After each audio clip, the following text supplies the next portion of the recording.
ध्यान रखना श्रोता बंधुओं, जहां समाज में बहुओं बैठी हो सासू बैठी हो, दोनों ही पक्ष मौजूद हो, अपने अपने मतलब की बात समझ लेना दोनों।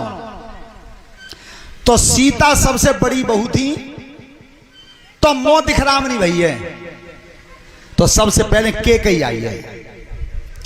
केकई भगवान राम पर सबसे ज्यादा प्यार करती थी केकई।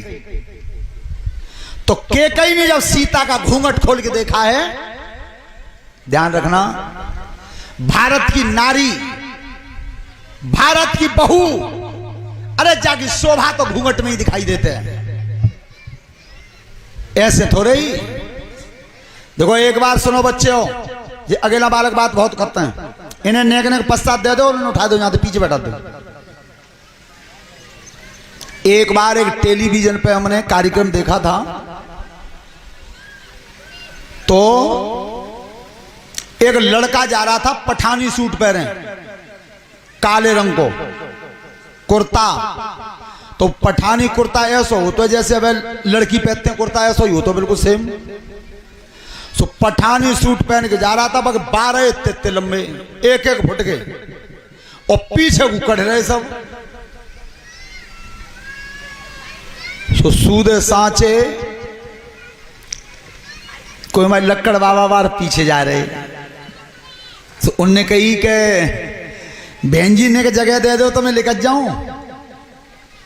तो बाने पीछे को आंखें नटेरे की कही कि तो बहन जी दिख रहा हूं मैं, डोकरा नशा में, एक धक्का दो तो लक्कड़ 2 कदम पीछे हट गए, बे फिरने को रोगे लाऊं चले। सो एक लड़की जा रही जींस की पैंट और कमीज पहन के, और बाकी कटिंग ही 0 कटिंग, छोटे छोटे नेक नेक बारे। सो फिर कई लक्कड़ बाबा ने के भाई साहब ने के जगह दे दो तो मैं अकेला लेकर जाऊं।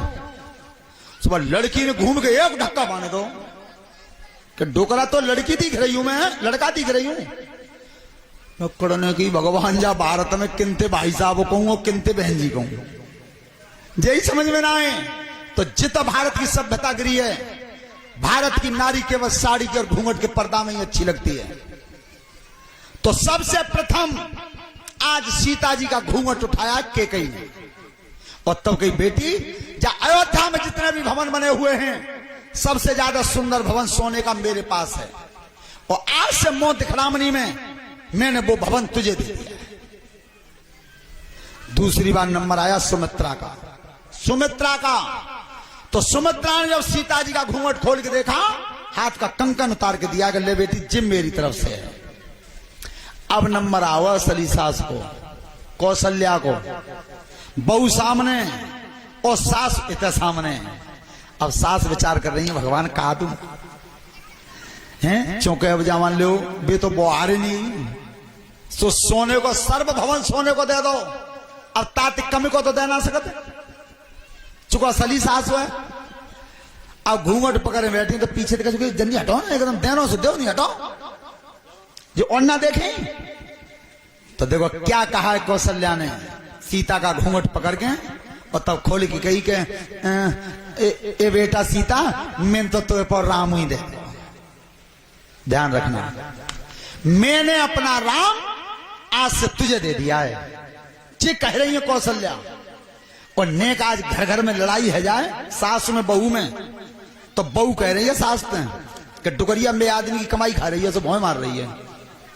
हैं? अरे पागल, तेरे आदमी तो पहले तो वो बाको बेटा है, और 20 साल को करके पाल के तब ते आदमी बना हुआ वो।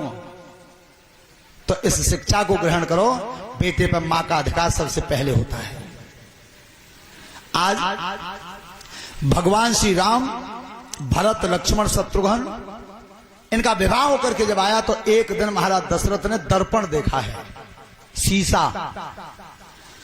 एक चीज बता, दर्पण झूठ नहीं बोलता, शीशा झूठ नहीं बोलता, जैसे हो तैसा ही दिखाई देवे। अब तुम ऐसा कर दो कि हमारे यज्ञपति महाराज बैठे मौसा ने सामन शीशा धर दो तो जे अबे हतका तैसे ही दिखेंगे, जे थोड़े पल्ला बरना दिख लेकर कार्यवारों को सो नहीं दिखेंगे, जैसे हैं तैसे ही।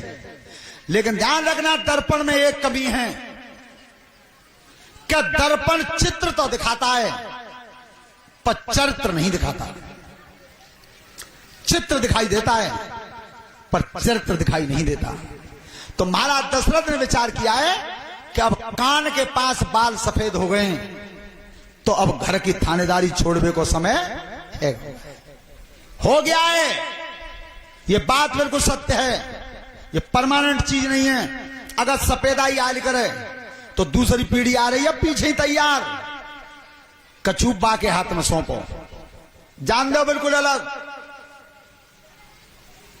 पर कोई मानने में तैयार है? खटिया में शरीर आ जाता तक तो मालिक के छोड़ने तैयार ना है। वो तो इतना बढ़िया है भगवान की दृष्टि थी कि वो अपने आप छूट जाते हैं, छोड़ने तैयार कोई नहीं। तो महाराज दशरथ का ये विचार है कि मैं अब राजगद्दी छोड़ूंगा, छोड़ दूंगा। तो अपने गुरुजी को अपने पास बुलाया है, गुरुजी को पास बुलाया। क्यों? अंतर क्या रहा कि जिस दिन संतान नहीं थी उस दिन तो महाराज दशरथ अपने गुरु के पास गए थे। गुरु गृह गए तुरंत महिपाला, ता दिन तो राजा खुद गए। और आज जब जो सार्वजनिक काम है, समाज का काम है, तब गुरुजी को भवन में बुलाया है। और तब कही गुरुजी अब मैं राम का राज तिलक करूंगा, अब तुम समय छांट दो।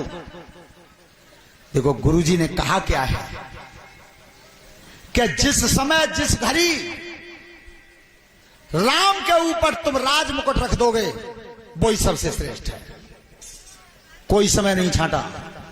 और आज देखो तुम भागवत छठवा में तो दिन छठवावे जाएंगे पंडित जी पे, यज्ञ करवा में तो छठवावे जाएंगे। कौ दिन रात के 12 बजे चलियो लेके पाँव को भीत फोड़े तब पूछ ली गला पंडित जी पूछा हमें काम बने होगा ना बने होगा। जो सत्य काम है, अच्छा काम है, शुभ कर्म अपने में स्वयं शुभ होता है, वो तो काम ही शुभ है। श्रोता बंधुओं, आज भगवान राम के मन में बात दूसरी पैदा हुई है कि मैं देवताओं के काम के लिए आया हूं, और अगर राजगद्दी बंध गई तो देवताओं का काम रह जाएगा। महाराज दशरथ ने वशिष्ठ जी से पूछ करके अयोध्या को सजाया है। हाट बाट घर गली अथाई कहें परस्पर लोग लुगाई। तो भगवान राम को जब पता चला कि अयोध्या सजाई जा रही है तो कैकेयी से पूछा है, भैया ये अयोध्या क्यों सजाई जा रही है? बेटा तुम्हें मालूम ना है, तुम्हारा राज तिलक होगा, राजगद्दी के तुम मालिक बनोगे। भगवान राम को दर्द हुआ हृदय में कि मेरा अवतार हुआ है, जितने भी महापुरुष संत हैं उन पर कष्ट पड़ रहा है, उनका कष्ट मिटाने के लिए, अत्याचारियों को हटाने के लिए, और राजगद्दी बनती है तो फिर इस कर्म को छोड़ के जा नहीं पाऊंगा मैं। तो कैकेयी को एकांत में ले गए और तब कैकेयी से कही मैया ये अयोध्या सजाई क्यों जा रही है? कि बेटा तुम्हारा राज तिलक होगा। अरे मैया राज तिलक की तैयारी कर दी और मेरे हृदय में दर्द हो रहा है। बेटा क्यों? तो कोई बढ़िया दवाई ले लो वैद्य बुला के। भैया मेरे दर्द की दवा केवल तेरे पास है और किसी के पास नहीं है। बेटा को दर्द हो और दवाई महतारी के पास हो, बेटा जल्दी बता। मैया बताऊंगा जरूर, लेकिन पैरी मेरी कसम खा जाओ कि दवा दे दोगी काउ तो कोई ना है। तो कैकेयी ने भगवान राम के ऊपर दोनों हाथ रख दिए, बेटा जल्दी बता कौन सी दवाई है। तो ध्यान रखना एकांत में। और भगवान राम कैकेयी से कह क्या रहे हैं? 14 बरस बनी भिजवाई दे,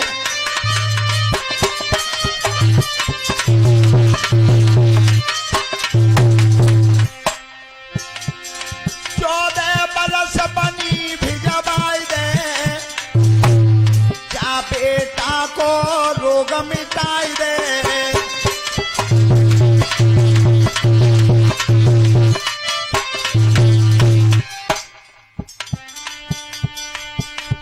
तब बोली है, बहुत दुखी हुई है, बेटा दुनिया तेरी बुराई और क्यों न मरी के कैसी माई।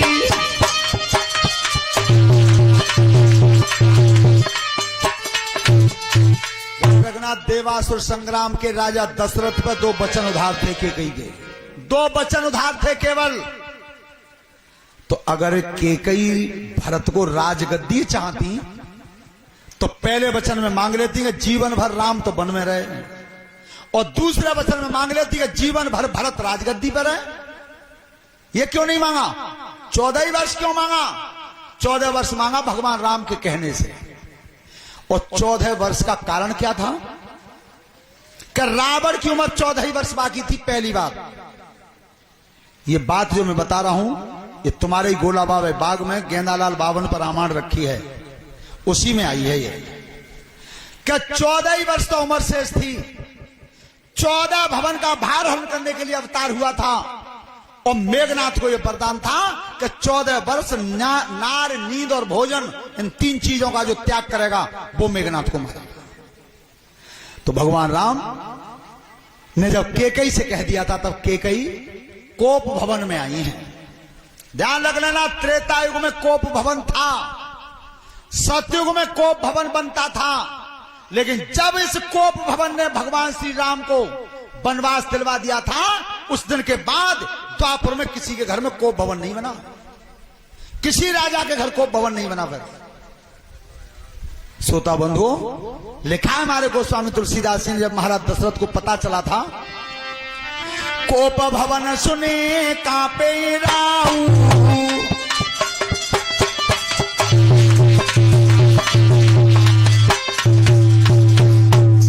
कोप भवन सुने कांपे राऊ, भय बस आगे पर न पाऊ।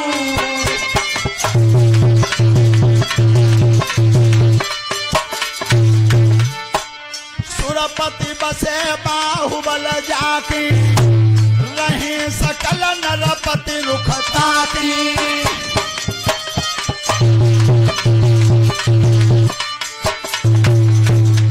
ध्यान रखना, राजा दशरथ की उपमा कितनी थी। सुरपति बसे बाहुबल जाके, देवराज इंद्र जिसकी भुजाओं के बल से, राजा दशरथ की भुजाओं के बल से इंद्रासन पर बैठते थे, रहे सकल नरपत रुख ताके, संसार के राजा दशरथ के अधीन थे, इतने बड़े सम्राट, और सो तीय रिस लख गए सुखाई। एक नारी की रिस देख के ठाणे सूख गए थे, ठाणे दरवाजे पे। तो ऐसे ऐसे सम्राट जब एक नारी के सामने झुक गए, तो अगर अभय डर पे जाए तो कोई बुराई नहीं।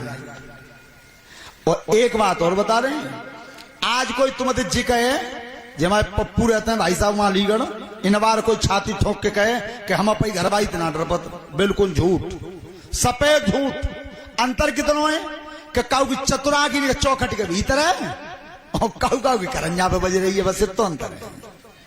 भयभीत समय, क्योंकि जब दशरथ जैसे भयभीत हैं तो हमारी तुम्हारी तो चलती का है। श्रोता बंधु सभी प्रेम से एक भगवान के नाम का भजन बोलो।